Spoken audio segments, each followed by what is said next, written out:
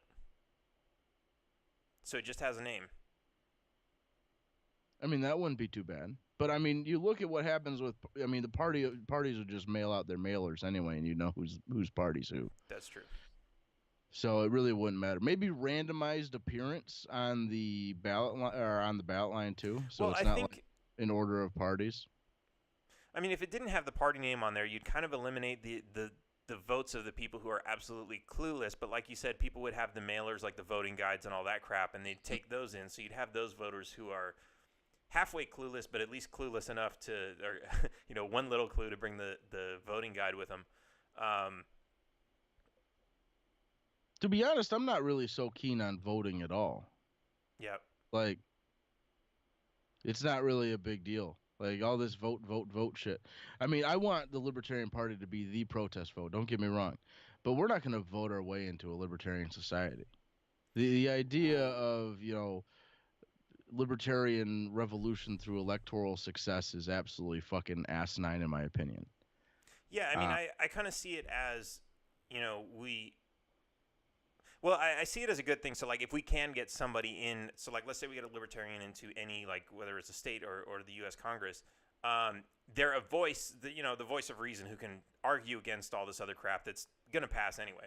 But, I mean, you're kind of right in the same way where it's, the way I see it is people vote because they want somebody else to solve their problems. And in a libertarian society, it's everybody learns to solve their own problems. They're not really voting for some sort of leader who's going to use force to solve their problems. And so you might have like, oh, I have these problems in my life that I'd like to be solved.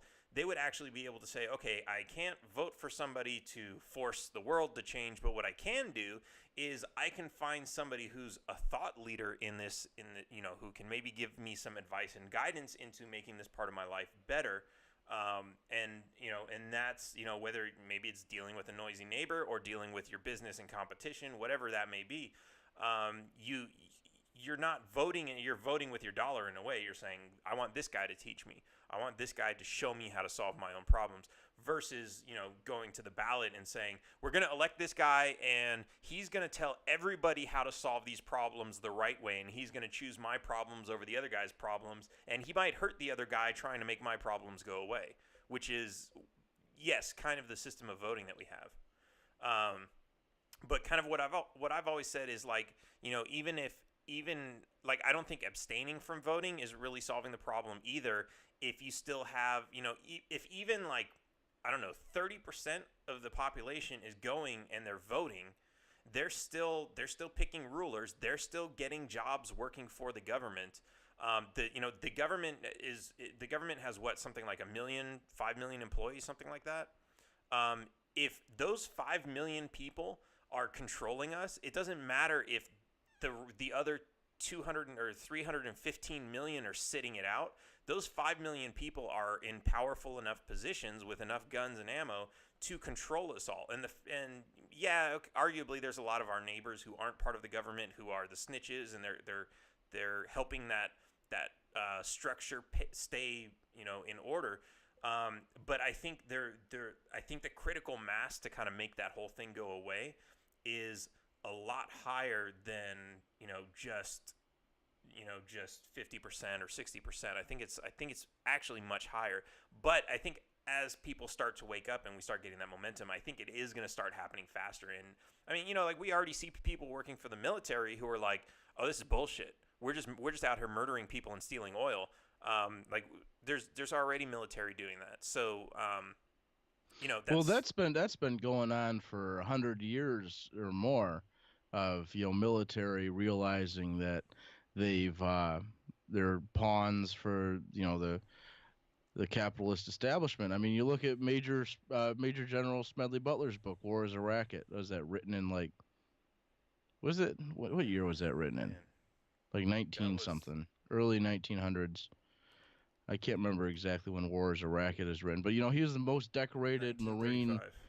ever, you know, Yeah. and he wrote a whole book about how all the wars in South America were all at the behest of capitalist interests trying to move in, and the United States was just using its military as a pawn for expansion of the corporations' control, and uh, Dole and all these companies, um, and he wrote a whole book about that shit. Yeah. So I And I so mean, that was almost 100 years ago now. so it's Was it there. written I in think it 1930? it grows in momentum, and especially now with, with social media, where, you know um, just more soldiers can communicate and get their message out there. I think that idea spreads, and the more, like, it's just like when anything goes viral. If more people can identify with a meme and press like and comment and share, then, which, by the way, if you're watching this video, like and comment and share. The more that happens, the more that someone can identify with that, the further those messages go. And so as more of the population identifies with the message that, yeah, the military isn't protecting our freedom, then when you actually have soldiers coming out and speaking on this, those messages go further and wider. And I think that, like, it's momentum. It's like it's the snowball effect. We just start growing faster. And yeah, once we get to that point, people are going to stop asking government for anything, and then once government starts fizzling away, then we'll just stop showing up to vote. I think that's legitimate. That's a Mm-hmm. legitimate possible future. Yeah. But the big thing is that first and foremost, the Libertarian Party needs to become the protest vote. We can no longer be the vote of the Republican who's slightly unsatisfied with the way the Republican Party is going. We have to be a vote of no confidence in the system. We have to be a true opposition vote, something that highlights that both the major parties are bullshit. And if we can't highlight that, if we can't bring to light that is, then what the fuck are we doing? We're just wasting our time. If we're not able to get that message out there. And the big thing is who's running for president to do that. You need someone because that is the big office, and you're running for president. Yep. So you got to be that guy. This is what you got to be that guy that says fuck the government, and not and maybe nicer words than that. Uh, Need to highlight that the Republican and Democrat Party are bullshit, and we need to do away with them. And they're nothing but a bunch of tyrants, two sides of the same coin, two wings of the same bird. We need to highlight that. We need to stop trying to be the goddamn tail feather on that fucking bird. Yep. Like for fuck's sake. The people really gonna want to be like, well, the wing wins. Why would I vote for the fucking tail feather? Yeah. So let's cut the head off and stick it on a spear and walk around with it like that. Exactly. Cut the fucking head off. Walk around with it at the fucking end of a stick. That's how you get those votes of those disenfranchised voters. Yeah. That's how you get those votes of the people who don't vote. The people who don't bother going on there. You're walking around with a goddamn head on a fucking pike. And hey, well, at least that gets their attention. What's going on over there? What's that all about? Yeah, they might listen to what you have to say if you're walking around with the bird's head on a. Yeah. Now, I'm not not recommending you go and behead a bird on the Libertarian Party debate stage in 2020, but I don't know. Work for Ozzy. You bite off a head of a bat. Right? Why not? Fuck it. Yeah, I'm not gonna do it to a bald eagle. That's for sure. Dude, totally. Bite off the head of a bald eagle and then drive down to the Alamo and piss on the Alamo. Oh man. Yeah, I mean it's.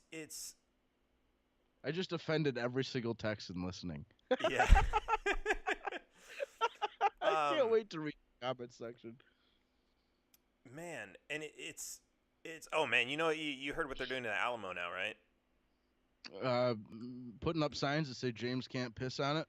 No, they're doing something where they're trying to do like some multi-million-dollar renovation and like rebuild part of it and like destroy another half of it and like some crazy nonsense. That seems like a bunch of bullshit. Yeah, they voted to pass like a bill that man, I had Matt Pena on the show and he was talking all about it. It was like an insane amount of money that they're going to be putting into this thing. And turning it into like some fucking ridiculous thing. They're gonna put like a rail car through there because we need rail cars because it's the most. That's exactly what you need at the Alamo is a fucking rail car. It's so fucking ridiculous, man. That's government for you. Yeah. It's like literally like you elect people to sit in a room and like figure out things to do to make life better for everybody, and when everything's great and there's nothing to do, they come up with putting a rail car at the Alamo. Yeah, they just come up with like a bunch of fucking nonsense. Like, I know. And people think zombie power is crazy. Yeah. Man. Yeah, see, that's what we need to do. We need to get the zombie power, and then we need to send the zombies into like all these government chambers and have them start biting all the elected officials. And use them. I mean, they were voted in to help the country. So let's have them help us now that they've become absolutely useless by powering them to work on treadmills. Yeah, why not? Yeah, and we'll just zombify them so that they're happy to do it. Seems like a good plan, man. So okay, I want to ask you about this. So how does this work? You are an ordained minister, is that right? Yes. So you do weddings, half nude. Yes. I've done them wearing thong. Yes. So when you do these, do you go and do you get a government certificate to certify these weddings? How does this work? Or I guess it depends. I've done both uncertified and certified. In Michigan, how it works is I don't go to the government. I sign the sheet that the couple goes to the government and asks for permission for, and then I send it to the government. But I've done both licensed and unlicensed marriages, which I just snitched on myself. That's like a 6-month, $500 fine penalty for doing unlicensed marriage. Oh my God. James Weeks II, have performed unlicensed marriages in the state of Michigan. Please come and arrest me for that. I'd love for you to throw me in jail for that. I will make such a big deal about it. Please lock me up for that. Sir, But yeah, I've performed. do you know how fast you were marrying without a license? Yeah, it's 6 fucking months in jail. Holy shit. It's like for not having a fucking piece of paper or permission slip from the government to perform a marriage. Has anybody now? This is not your permission to be able to marry. This is you performing the marriage without the couple having the license, saying that you're allowed to then marry them. Yeah. Has anybody ever been charged with this in the past? I'm gonna Google this now. Not that I've heard in recent past. Okay, this is how I'm gonna Google this. Florida man arrested for unlicensed wedding. Well, it'd be Michigan, so Florida wouldn't work. Yeah, but I know it's Florida, right? And so the first result that comes up is Florida man charged with practicing unlicensed dentistry. Okay, so let me get rid of Florida man. Let's just do arrested for unlicensed wedding. Local charges filed against unlicensed wedding officiant. Well, that would be. Yep, that would be what I was doing. Well, no, that would be if you did not have your license, but No. There is no license in the state of Michigan to perform marriages. You just need to be a minister of the book, which is loosely defined, and I am so there's no license. I don't have to have a license in the state of Michigan to perform a marriage. Okay. I'm a minister of the gospel according to the state of Michigan. I meet the legal requirements of that, and so I can perform marriages in the state of Michigan. There are other states that I would need to submit like letters of good standing from the church and blah. Every state's fucking different. Michigan is pretty easy as far as that goes. So And but yeah, I could totally go to jail for it, for it just being for if you don't have that permission slip from the government and you perform a marriage. I'm seeing a couple of cases come up here. One's in Massachusetts, one's in Rhode Island. Unlicensed wedding minister arrested. Yeah, I was actually before the Supreme Court came down and ruled same-sex marriage a constitutional right. I was trying to organize with a gentleman who is an officer in the Libertarian Party of Michigan, who was also a minister, and he was also a gay man, and I was trying to organize with him as a protest against the ban on same-sex marriage. We were going to find couples that would like to be wed and illegally wed them on the Capitol steps in Michigan, and then of course go to jail for it as a protest. And but then the Supreme Court ruling came down, and so that whole thing went away. He ended up leaving the Libertarian Party after that because that was like his one big issue, and so the thing never happened. But that would have been a really cool, act of civil disobedience. Could you still do it with like a polygamist wedding? I mean, that would still work for a polygamist wedding, yeah. That's if anyone that wants to have an unlicensed polygamist wedding in the state of Michigan, look me up. All right, let's get that going. So, what's Let me ask this: what would be the difference between, let's say, two people get married, one with a license and one without a license? What would be the difference? I didn't sign a goddamn piece of paper. Is there, because I know a lot of people are like, oh, but there's tax benefits, which from what I understand, those benefits aren't even really benefits. They really work out about the same, unless they work out the same if you're both working, but if only one of the couple is working, then you get basically a deduction for two incomes when you only have one income versus if you're both working, you have two incomes and you get deductions for two incomes. Yeah, I don't think that it's all it's cracked up to be. Yeah, To be honest, the tax benefits. I've actually heard of people getting divorced so that they can save money on taxes. But so I mean that's it, right? Why don't people just like shack up and say, "Hey, we're married"? Well, because the benefits aren't necessarily tax benefits. There are a lot of the benefits can be done through other means like contracts and wills and stuff like that. Power of But attorney. like power of attorney, there's lots of ways you can go around and get the same benefits. But like when it comes to like when your loved one's in a hospital, boom, you can make decisions without all the fancy fucking paperwork needing to be filed with them. It's boom, there you go. Um, just stuff like that. So it's not just tax benefits. There are other reasons to have that So, deal with but like ultimately, medical like, decisions and inheritance and stuff like that. And then also there's of course that your spouse cannot be compelled to testify against you, which is a fucking big one.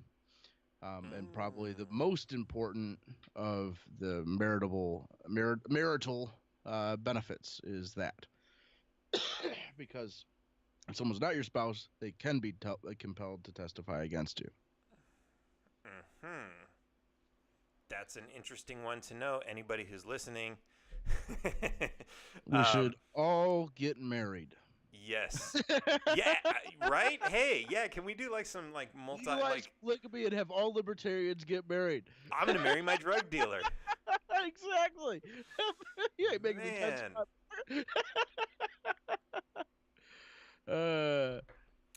So there's that benefit. That's the big one. On top of the medical decisions and all that kind of stuff, but the big one is the not being able to be compelled to testify against your spouse. I wonder. So like the medical one, you can do with power of attorney to some power degree. of attorney, but You the just one need that to cannot be file. done. There's more paperwork. The one that cannot be done is the compelled to testify part. So, that is probably the most important reason to get that piece of paper signed. Is that because an unlicensed marriage, they'd still be able because they don't recognize the marriage. They'd lock me in jail and they make you testify against each other. But with a licensed marriage, that's the one thing that you really get. And so, that's why I have no objection to performing those, even though, most of the marriages I performed have been unlicensed. I'm just thinking this needs to be a new part of my platform that we need to have anybody who you claim to be your spouse or even a best friend, you should be able to not have to testify against them. Or you just make it so you don't have to testify against everyone. You Yeah. cannot be compelled to I mean, testify. realistically, nobody should be. I mean, you have the right to remain silent, right? That doesn't. Yeah, but you don't have the does right say to remain testify silent. against Doesn't yourself. include that's testify against yourself. But what That's not I testify mean, against others. uh, They can compel you to testify against others. Arguably, you could say. Well, you could try and argue that you're incriminating yourself by testifying against them, right? but then that opens up a whole fucking can of worms with them trying to investigate you. But you know what I'm saying? It's not necessarily because you're like when you plead the fifth, you don't have to answer any questions as to how answering that question might incriminate you. You just have to say, "I'm not going to answer that question." Theoretically. So, I mean, if I'm just thinking here, like most people who would get married without a license are probably of the libertarian type who hate government, who, if they were ever asked to testify against the spouse anyway, they would probably just say, I'm going to plead the fifth. Sorry, fuck you. What are you going to do about it? They'll lock you in jail.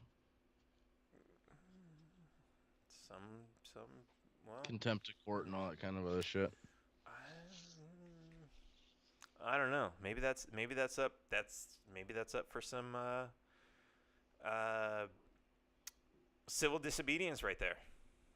Yeah, I mean, civil disobedience is one thing, but not being able to be compelled to testify against your spouse is a pretty good one. Yep.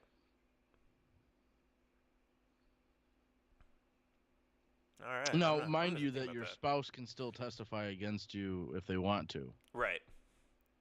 Which, So yeah, be don't piss careful your who you spouse marry. off. Careful who you marry there. You know, um, I think a lot of people think that they just your spouse can't testify against you. That's not the way it is right. at all. Yeah, it's like I know plenty of idiots who think, oh, the police can't search my car. So when the cop asks, can I search your car? And you say, go ahead. I know you don't have a warrant. Well, sorry. You just gave him permission. You're screwed. Mm-hmm. Yeah, the police can do whatever they want, though. They're the Yeah. police. They got guns. Oh, yeah. I smelled marijuana, so I searched his car, and I just happened to find marijuana that I just happened to plant. I had a cop one time ask me if I had any guns in the car, and I told him no. And he claimed that he gained probable. He smelled gunpowder. He pulled me out of the car, and he said that he had probable cause because I hesitated when I said no. Because you wouldn't just think, well, let's see. Sometimes I do. No, I don't. Yeah. I had to think about it for a minute. I took them out last night. No, I don't. Yeah. That's not a possibility. And then, of course, he found a bunch of bullets in my car. And they really wanted to find that gun that the bullets went to. Oh, man. Yeah, But no, I just had a bunch of bullets in my car. Sorry, officer. Fishermen. That's what they are. They're...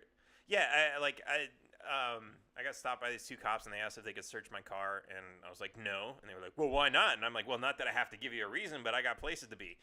And so, of course, they were, I drive unregistered and with a foreign license. So, of course, they hold me there to do their investigation, which usually takes an hour.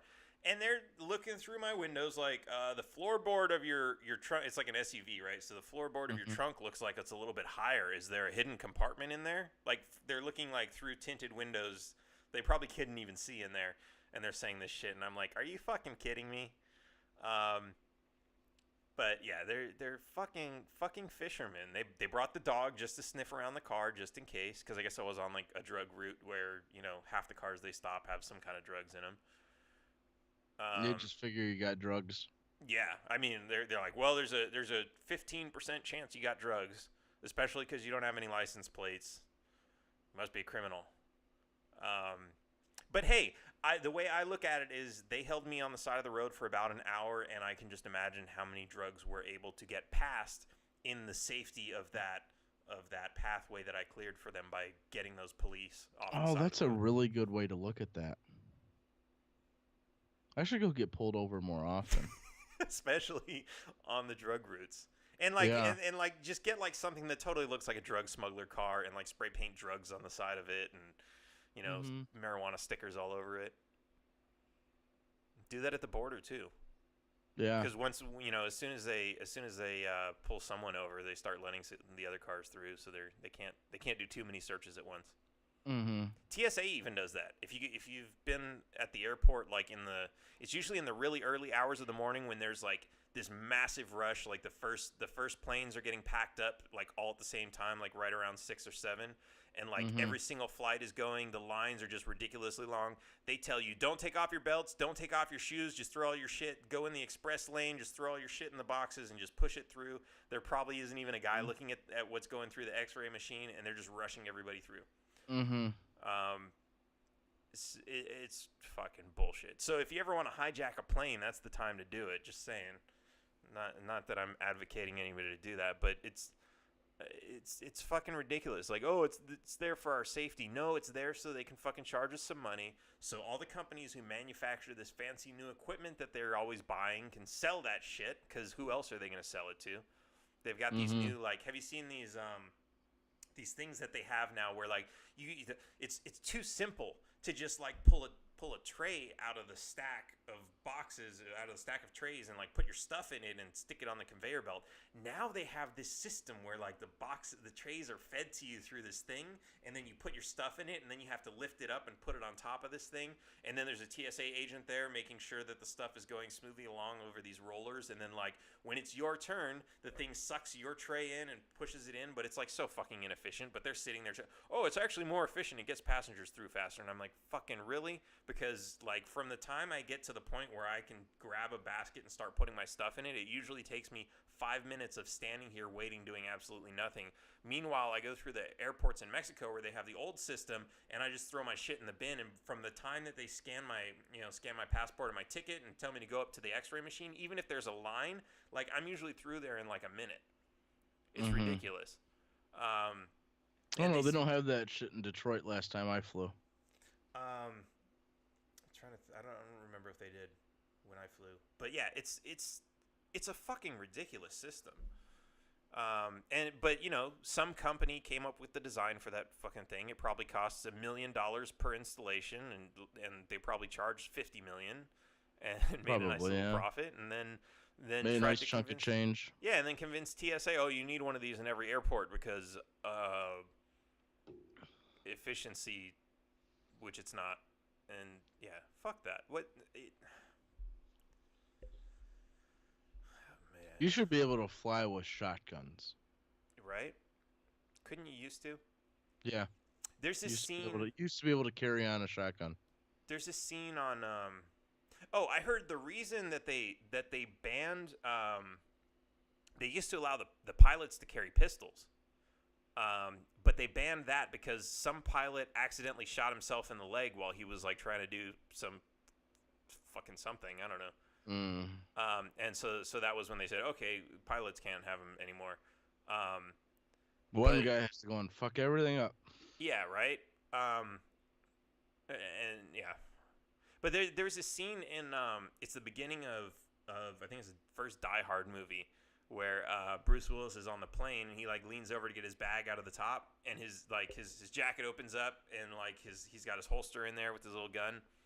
And, like, this woman, like, sitting in the seat underneath him is like, oh, my God. And he looks down at her and he's like, it's okay. I'm a cop. And I was just like, oh, my God. This is, like, fucking excellent propaganda right here. Only cops should have... It's okay for guns to be in a public place as long as it's a cop. That was just fucking weird. That scene has always weirded me out for some reason. So what you're saying is just tell people you're cops if they see your gun. I guess. Did he have a badge? I mean, he was flying to L.A. and he was a New York cop, so I don't know why he would have been wearing his badge. Yeah, he probably wouldn't have been wearing his badge. You'd have to watch the scene. Yeah, I mean, he would have been an off-duty cop anyway, right? Yeah. Off-duty cops aren't supposed to be able to get away with shit like that, are they? Aren't they supposed to have to carry it concealed or whatever? Yeah, but also this was in, the 80s, so I don't know. I can't imagine California. Well, no, California had open carry pistol laws until just about a decade ago. But it was not very well known, because I remember there were protesters out there who were doing it. And of course California didn't like it, so they banned it from there, but they were open carrying pistols. And the cops would harass them, but at the end of the day they would be like, "Well, yeah, but it's legal." And the cops would be like, "Okay. Well, I guess we can't fucking arrest the guy." Michigan doesn't have any laws about open carry. That's why open carry is allowed. So it's lawful. Yeah, there's no laws allowing it. There's just no laws banning it. That's the way it should be. Mm-hmm. That's the way marijuana should be. Yep. Which, I don't know what's going to happen in Mexico now. Did you hear about the Supreme Court down here? Yeah, ruled that marijuana prohibition's unconstitutional. Yep. So yeah, I heard about that. I don't know what that all would mean or entail or what that would do. It sounds, from the articles I read, they said basically people should be able to grow and buy and sell and possess at this point. But ultimately, I think they said that the ruling didn't, the ruling would allow them to regulate it, like, alcohol, like ages and limits and amounts and, whatever shit like that. But there are no laws about that right now. So in theory, if the only law right now is prohibition, like complete prohibition, and that law is invalid, somebody should be able to drive around with 500 pounds of it, no problem. Mm-hmm. Yeah, theoretically. So, yeah, I don't know. It's interesting. But we'll see what happens in the next couple years or whatever with that. Yeah, that'll be They're gonna interesting pass to something. find out. It'll be And interesting to see where that goes. yeah, all the all the money from the all the tourism is gonna start coming to Mexico. All the drug money that's spent is gonna stop being spent in the U.S. It's all gonna be spent in Mexico, and Trump's gonna have his wall up, so the money's not gonna flow back over. And People will be trying to get over the wall, yeah. get into Mexico. Oh wait, there are those things. What are they called? Airplanes. I keep Yeah, but forgetting those about are those. expensive. Man. Just hop a fence and you're over, smoking Yeah. legal weed. Yep. Man. All right. Well, I think we're at about time for tonight. But do you have any websites you want to promote? Yeah, podcast titles are spook.com. Podcast titles are spook.com. Podcast. Podcast titles are spook.com. All right. Wait. Oh, so okay. I was thinking it was podcast or a spook, but it's podcast titles are a spook, which makes more sense now that we have titles are a spook. Yeah, the podcast is called Podcast Titles Are a Titles Spook. are. That's the title of my podcast is Podcast Titles Are a Spook. That's podcast titles, not podcast titties. Yeah, podcast titles are spook.com. Check the website out. All right. Awesome, man. And don't forget to go to taxationstheft.cards. Go get your t-shirts and hats and flags and beach towels and mugs and all that kind of cool stuff. And until then, what is taxation? Theft. And rent is theft. Oh, you had to slip that one in at the end. We're going to have to agree to disagree for now. All right, man. It's been awesome talking with you as usual, and we'll have you on again sometime, and we'll see you again in Taxation is Theft. And Rent is Not. Rent is theft. Rent is Not. Rent is theft.